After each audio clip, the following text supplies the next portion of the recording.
We are back yet again on the thiccmaninc podcast, and this may be the final tier list we do for a little bit, but make no mistakes, it is indeed a tier list yet again. This week we will be discussing the tight ends of the NFL, and you may ask, what is the criteria of this? Well, we don't know ourselves. We are just going to do a little bit of projection and a little bit of looking back on what they did in the past. But before we get into nitty gritty, the bulldozers, the real men of the men, the blockers and all that stuff, the no-name tight ends you probably won't recognize, we are going to start off with the most controversial 1 and 2, or not the most controversial debate. Kittle and Kelsey. And I am a huge proponent of George Kittle. He is a much better blocker than Travis Kelce. Tristan will not disagree with that. I think he's better after the catch. He is a dynamic runner. He's got very high levels of speed. And frankly, I would rather have him than Kelce. Kelce also benefits from the Chiefs offense, past the second most times in the NFL, while having a real deep threat to make things easier for him. Kittle, on the other hand, was in an offense which passed the second least times in the league and had Deebo Samuel and Brandon Ayuk taking stuff away from him, who operate in a similar area of the field to him. So, in a vacuum, I think Kittle is better than Kelce. He doesn't put up better numbers than him because of the offensive system, but I would still much rather have him than the young fella in Kansas City. Tristan, tell me why I'm wrong. Well, unfortunately, I do not have control of this tier list, and we are going to have much poorer placements of Kittle and Kelsey and some of the other tight ends on the list. I'm still more... I guess you can maybe call me a Kittle hater, but I hate more of the 49ers fan base than I do George Kittle. And the reason I prefer Kelsey over Kittle is I think he's more dynamic as a receiver. I think he's a better route runner, and he's always available. He's always healthy. He's always consistently on the field, something that we cannot say for Kittle. Even last season, he was injured and missed a couple games. So that's why I prefer Kelsey over Kittle. He's done it for longer. He's been way more consistent. I think he's a better receiving threat than we've seen Kittle be. So that's why I prefer him. And I guess people are going to call me a Kittle hater no matter what. So yeah, people are going to call me a Kels hater. So, and you are going to be called a Travis truther. But hey, I also think Kittle's further away from first than he is. And I think he's closer to fourth than he is to first. The best tight end in the NFL. You just don't care about blocking. Like, that's a thing. I do care about blocking. Evidently not. Anyway. Okay. Before we really get into it. Next up, Hayden Hurst. Now, Hayden Hurst is an interesting character. He's the Bengals tight end currently, I believe, and that would lend him to putting up big numbers. It was a Falcons tight end last season. Yes, but going to the Bengals. But I'm going to be honest, I think he kind of falls into the Joe Schmo tier. He's not a world-class blocker, in my opinion, which is really what I'd need to move him up to the road workers tier. So I'm just going to put him down. I don't think he's going to put up big numbers. He's a good blocker, but not a great blocker, and he's going to get overlooked in that Bengals offense, which has a bunch of other weapons. Well, what is the qualifier for road worker? They have to be like elite blockers? The road workers, I'd say they get a bit of an advantage over the Joe Schmoes, because the Joe Schmoes, they might be better receivers, but it's not a huge difference, and the road workers just make sure their running backs get good lanes. They're very good run blockers. Well, I guess I need to see who else we're going to be putting in the crowd pleaser category, because I kind of feel like Hayden Hurst is a solid tight end. He's not the best tight end in the NFL by any means, but he puts up decent production. So I kind of feel like Joe Schmoes is a little low for him at this point. But I mean, I'm not going to die on the Hayden Hurst hill. Now you're going to die on the David Njoku here. Because I would personally... Is he a bombastic baller? God, no, he's not bombastic. I am a crowd pleasers. That's where I have him personally. I think he's a bit better than Hurst. I feel like he's a much better athlete. And assuming our good buddy Deshaun Watson ever manages to play, he's going to put up some very real numbers. So I'm going to drop him in crowd pleasers. He's probably going to be in the low end of crowd pleasers by the time we're done. But I give him the edge over Hurst. Well, if he's able to stay on the field, then he's a crowd pleaser. When he came out of the same draft class as George Kittle in 2017, first round pick, George Kittle a 5th round pick, and he has missed just as more games than George Kittle has since George Kittle came into the league, and he's kind of hated on for his health, and that's also what I take away from him for. So I think he can be a very good tight end in the NFL, but I kind of need to see how the rest plays out. I think I'd probably agree with him at crowd pleaser, because Joe Schmo, like, I don't think I'd put either of them there right now, but I have to see the rest of them. Well, it's a bit lateness where he needs to show us something at some point, or he's at a risk of dropping. Next up, we have Rat Freiermuth, as I'm told to pronounce it. And he is going to be the first road worker. He's not a flashy tight end through the air, but he really is a good run and pass blocker, in my opinion. He's why Najee Harris had good numbers. He's why the Steelers' offensive line got a bit of coverage. They've been steadily declining over recent years, but he is fighting as hard as he can to make that work. I would toss them into the crowd. We're saying crowd pleasers are better than the road workers, right? Or are they kind of on the same thing, just different types of tight ends? It's different types of tight ends. Hence, the crowd pleasers, they're the flash ones. They're more likely to get balls in the air. The road workers are the blocking specialists. I think there's no real argument to be made that David Njoku's a better receiver than Pat. Well, I think Freiermuth, it is a tier, so we are saying Njoku's better than him. As far as tier lists go, that's how tier lists work. I personally would move Pat Freiermuth up a level because as a rookie tight end, he was very solid last season. Excellent red zone threat with Big Ben throwing the ball, who wasn't a great quarterback last year. Hopefully he's going to have a better quarterback with either Mitch or Kenny Pickett throwing the ball this season. So I think he's just going to take another step. You mentioned he was a good blocker. I think we need to move him up rather than have him sit in the middle of the tiers. We may adjust these. For intents and purposes, crowd pleasers and road workers, I think, is interchangeable. Like, we can go back and forth if we want, but it's just a different type of player, I think, because he was a block first tight end, in my opinion, even though he was a decent receiver. It's a tier list, though, so we are saying Njoku's better than him, and you'd rather have him if we're putting Pat Freiermuth at road worker. We will come back. Unless we're going to amend what road worker means and say it's just like a decent tight end that gets the job done. I'd say road worker is primarily there to indicate a good blocker, which is what I've got him as, but not a world-class receiver, or even quite a crowd-pleasing receiver. But we will adjust the tiers later in all likelihood. Next up, we've got Comet, and he's weird to me because he's young, he put up a decent amount of yardage, but correct me if I'm wrong, I don't think he had any touchdowns last season. He's not anything special. Yeah, he's like... To me, he's a Joe Schmo. He's the definition of Joe Schmo. Yeah, I'll drop him in Joe Schmo. As far as, he's not a bad tight end. He's a solid tight end, but he's not David. He doesn't have the upside of David Njoku, for example, who hasn't been super productive due to injury. I'd agree with that. I think this is going to be the first bombastic baller. He's probably going to be on the low side of that, but TJ is a really good tight end. He's just a little bit hindered by the Detroit Lions passing game. Well, he's definitely top 5 tight end in the NFL, so I would put him there as well. You have him at 5? Top 10 tight end in the NFL. Okay. My bad. Gotta say, something was not adding up there. I think he is a good baseline. He's probably going to be in the middle of the pack, maybe a little bit towards the bottom of the bombastic ballers. Next up, we've got big Rob Tunion. And Rob Tunion's a bit of a complicated case. 2 years ago, he was very good, got a bunch of touchdowns, should have been a Pro Bowler over Evan Ingram. Last year, had some injury issues, wasn't quite as good. I'd still chalk him in the crowd. I'd probably put him above David Njoku, too. Isn't he a pretty good blocker, too? He is, but I feel like he's also a better receiver than what I'm going to put down here. But I wouldn't have an issue with sliding him in there. Like, he's not a block-first tight end. That's why I think we need to amend the road workers to just focusing on run blocking and saying run. Because the reason you're putting Kittle so high in the top 3 is because he's a better run blocker. But then you're saying you're valuing run blocking less when comparing road workers and crowd pleasers. So I'm putting Kittle so high because he's top 3 receiving tight end and a top 3 run blocking tight end. He's both. Yeah, but I personally think the road workers tier, we can leave the name road worker, but have that more so just mean that they're you can put it below crowd pleaser, I'm saying still, but have the tier just mean that they're a solid tight end that gets the job done. I don't think it should necessarily focus on run blocking. I think, and that's also where I would put Robert Tunion. You put him in a road worker or crowd pleaser. I think I'd put him down there, below Freiermuth, in my opinion. Right now. Freiermuth? Yeah. All right. Well, I will not fight tooth and nail for that. Irv Smith. Irv Smith is a conundrum because I think he could be a bombastic baller, but he's had some injury issues. He's got some Kirk Cousins and Mike Zimmer issues. So belongs in Joe Schmo just because of injuries. And that's kind of where I'm leaning because I don't think I can justify putting him in road worker. I don't think I would be doing the rest of the crowd pleasers a service. I don't think he's a borderline liability because he has been productive when he's on the field, but he hasn't been on the field a ton, so you can't put him anything higher than Joe Schmo.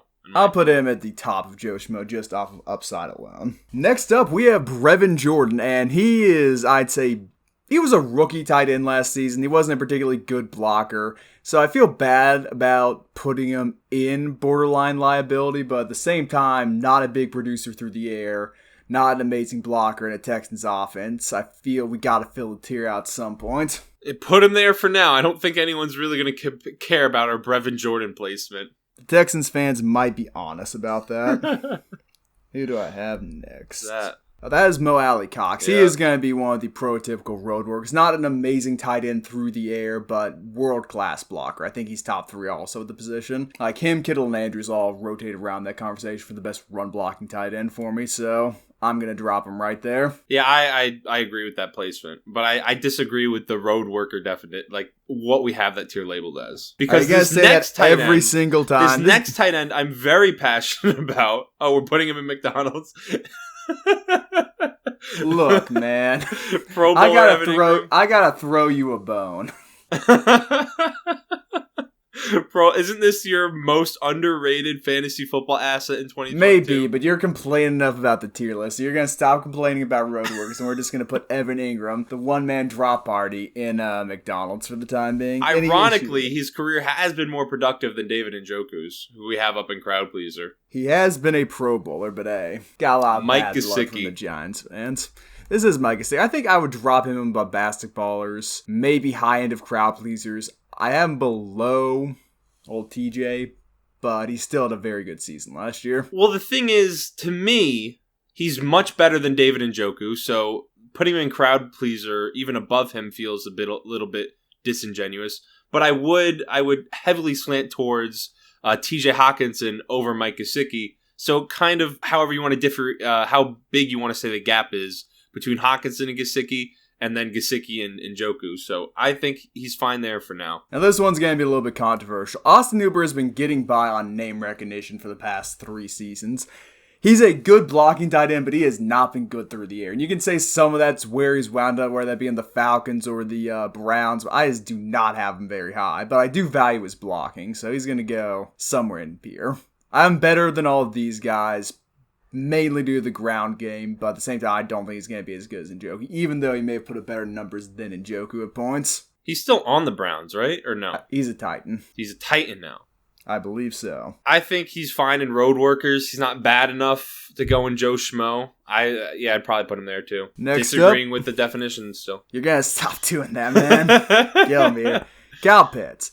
And Look, I want to put Kyle Pitts in top 3 in the Dynamos tier, but there's someone we haven't reached yet who's clearly better than him. I think both Kelsey and Kittle are better than him, so right now he's going to be the highest bombastic baller, and he might stay the highest bombastic baller for the remainder of the video. Well, yeah, I mean, I definitely have him as a top 5 tight end in the NFL, even after one rookie season. But because it's only been one season, on a Falcons offense where he was basically the only person Matt Ryan had to throw to, besides maybe Russell Gage, you can see how talented he is. He's only a rookie, so I guess we're holding that against him. Not holding it against him, but teams are going to have a full 17 games of film on him, so it may be a bit harder.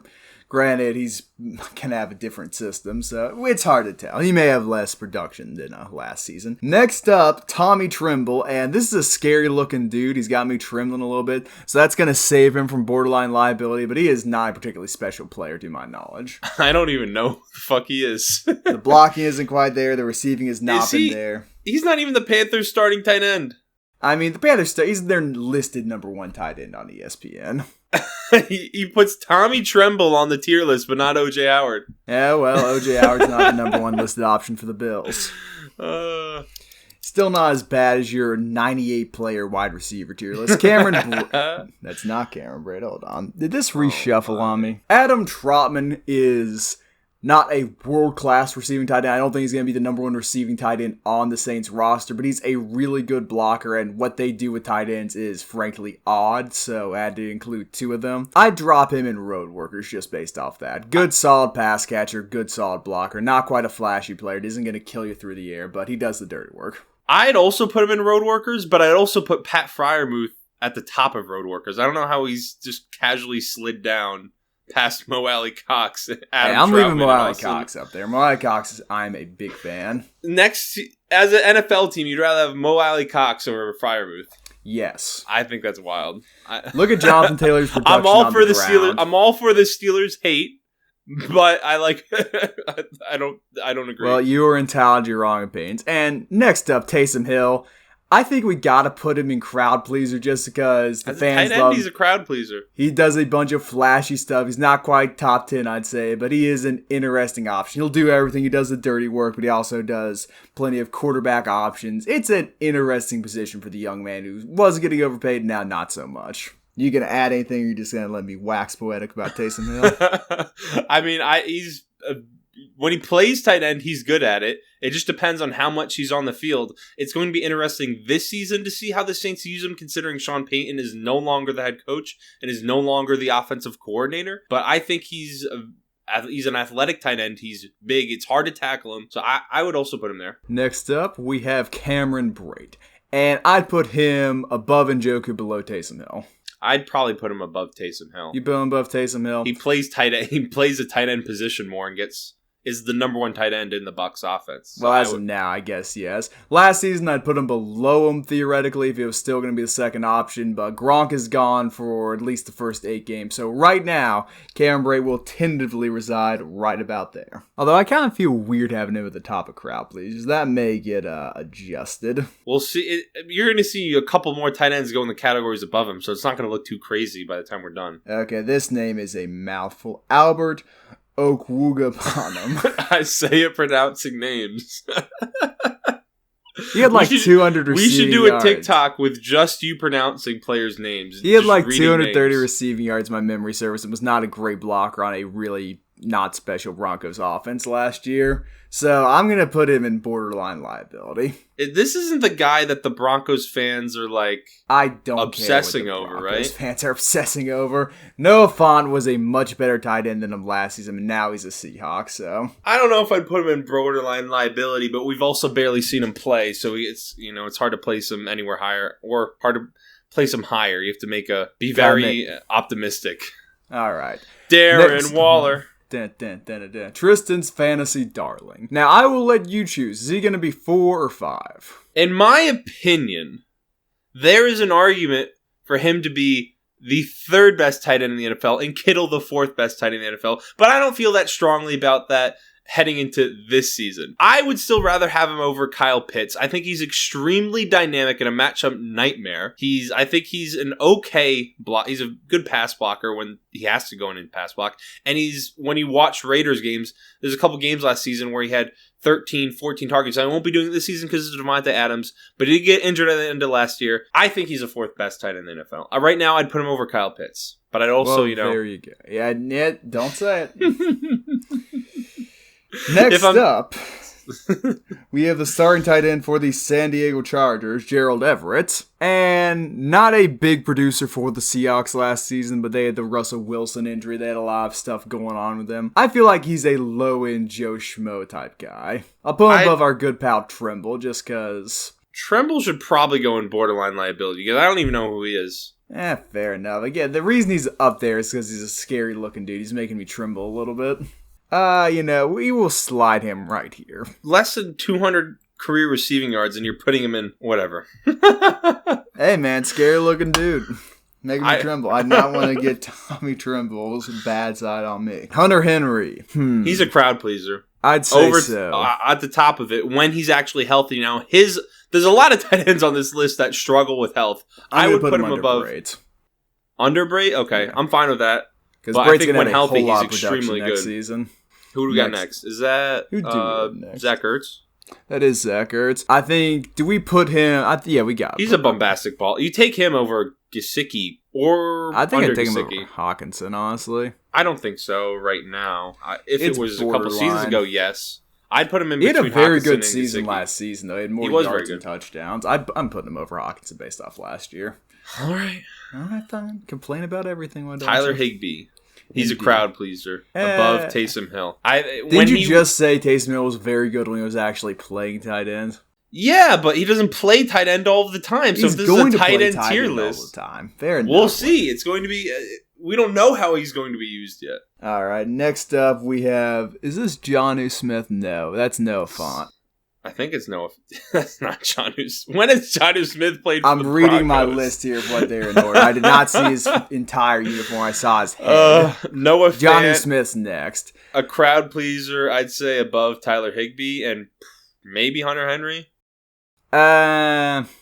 it's hard to tell, and he's not going to produce well one way or the other because along with him went his bum quarterback. So yeah, they're both in the Seattle system now.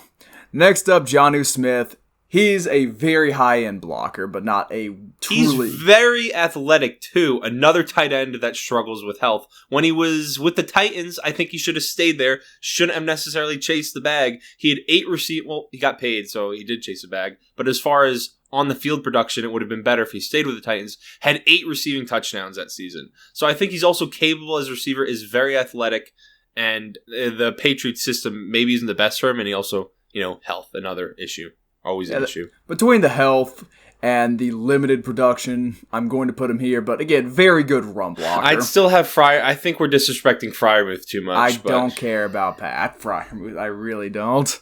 If you want me to move him up to right here, you think he's better than Njoku? He had 7 touchdowns and 497 receiving yards as a rookie. Njoku's gone over 500 yards once in his career. You'd move him. Okay, I will move him above Njoku, but I would just like to let it be known he is an incredibly good blocker and should be respected as such. You don't appreciate the road workers, do you? You need to get yourself one of these books and give it a good read, Tristan. You do not get smart football. You're all about the flashy numbers and the stats. Me, I'm a man of the nitty-gritty offensive line play, the blocking, the facilitation for your running backs. Whatever you want to call it. City boys like you. Okay. All right, CJ Ozuma. Where are we putting this guy? I think last season he was very good on the Bengals. I think he was underrated on the Bengals. He's not the best run blocker from my knowledge. I'd put him bottom of crowd pleaser because I don't think because if we're going road workers mainly run blocking, I don't think he belongs there. And I think he's too good to be in the Joe or showed too much last season to be in the Joe Schmo category. He's not going to be in the Bengals system. No, is he? Yes, he's he in the is. Jets. He's on the Oh, Jets. yeah, now. he was the one who went to the Jets. Okay, off that alone, off future production, between the 85 different wide receivers they've got of some note and the Jets' lack of functionality, I'm going to drop him in Joe Schmo. Do a little bit of a prediction with that one. That and he's a Bengals player or was a Bengals player, so maybe he played a bit better in the Super Cincinnati. Bowl. Maybe he played better in the Super Bowl, they'd actually have a ring. Maybe he would have stayed. Maybe. That's kind of surprising the Bengals didn't keep him, which also maybe tells you something. Indeed. Maybe he is a bum. Dalton Schultz. I've got him above Zach Ertz. I don't think that's much for debate. Yeah. Wow. So you think he... Okay. I'd probably have TJ Hawkinson over Schultz as well. I feel like we're a little... You think TJ Hawkinson is top 7? I think he's more talented and a better tight end than Schultz is. Yeah, I don't think he's had the production, though. And they have to kind of reward that. Granted, Dallas offense... Whatever you want to say, Isaiah. He's just going to be a little passive-aggressive. Yeah. I will make a slight compromise. Alright, do you know who this is, Tristan? That is Washington's tight end, I'm guessing. No. Because I don't see Logan Thomas. No, that ain't Logan Thomas. Is Logan Thomas on? Is that him? He is on here. Oh, he's there. But you know this is the New York Giants' number 1 tight end, named Ricky Seals-Jones. Yay. I don't even fucking know who he was. And he is going to the McDonald's. He was I didn't know what he looked like. third best tight end on the Redskins, Commanders, and or football team, so... Now he's a starter for the Not Giants. a good sign. Not a good sign. Does not bode well. Dallas Goedert. I personally like him more than Schultz. I think he's a bombastic baller. I also would have Hawkinson over Goddard probably, but... You get one or the other. I value this guy's blocking a lot more than I value anyone else in this tier's blocking. Okay. Because he's a very good receiver and he's a very good blocker. He's also a sneakily underrated Hawkinson didn't do as good last year as I thought he did. Yeah, I was purely doing that to appease you. If you're looking at the numbers and realizing how he did last season, he's getting bumped down. I had him on one of my fantasy teams. I appreciate the disappointment. Logan Thomas, injured, didn't even play last season, basically. He's more of a borderline liability to himself, because every time he plays, he gets concussed. He's a borderline liability right now. I think when he plays, he's probably above Tyler Higbee in crowd pleaser, but we don't know what he's going to be going forward. Yeah. Also, isn't this a guy who went to Prolific Park? Logan Thomas, yeah. Yeah, and no respect. Anyway, Mark Andrews. Mark Andrews, best tight end in the NFL, 1,400 receiving yards last season. Did it with no supporting cast. Did it with a backup quarterback a lot of the season, is also a good run blocker. Right now, the best tight end in the NFL. Also, the only option through the air on the Ravens offense, which is why his numbers may be a bit padded, but if it was a Kelsey situation where the dude was at best an average blocker, I'd fight a little bit for Kittle, but Mark Andrews is a very good run blocker. I've got him kicking around near my top 3, which is even more important considering the style of offense the Ravens run, very similar to the 49ers offense, and they love going on the ground, so I will keep him there. Dawson Knox. Now I've kind of came around on TJ Hawkinson. I'd probably put him right in between Ertz and Hawkinson. You would. Personally. All right. I got no issue. That plays in a very beneficial system for a tight end. And he also struggled with injury last season, but it was kind of unlucky injuries, if I remember correctly. And I think I want to say he broke his wrist. I could completely be making that up. You could be making it up. You could be fake news. I don't think that's that much of a big deal, if that's what he had. Anyway, John Bates, final tight end. He is the Redskins football team or Commanders' second tight end option, but he is an incredibly good blocker. So he is going to get dropped. He's a better blocker than Jonnu Smith, I'd say. So... And they're both not. Jonnu Smith is a better receiving threat, I think. Yes, but Jonnu Smith's also a lot more injury prone. So I'd rather have Jonnu, but that's just me. That's just you. We know I'm a better You team don't builder. care about blocking. You care about I'm a better fantasy GM. football. Is that why you finished second to last in not Yahoo Sleeper Fantasy? Again, read this. Get back to me. I'll hold that up to the camera for you, fan. Did you come in first place? I came in second place. Yeah, first loser. That's all I hear. Yeah, you're the last loser. Anyway, there you go. Smart football right here. Better tier list than the wide receiver tier list, mainly because it did not have 94 different members. People are not going to understand that because they probably didn't watch that. If you want, go check out where we ranked every single wide receiver in the NFL for the most part. And I think it was 92 of them. It was too many of them. Anyway, that has been the show. Let us know what you think down in the comments below. Be sure to tell us what you think about Kelsey and Kittle. Thank you for watching. Hit that subscribe button. Hit that like button. Hit the share button. Go on Facebook. Show it to your grandma. Show it to your dogs. Do anything to get the view ratio up. Get the watch time there. Turn the video on. Go do something else. You don't even have to be listening to it. Just help the analytics, please. Thank you.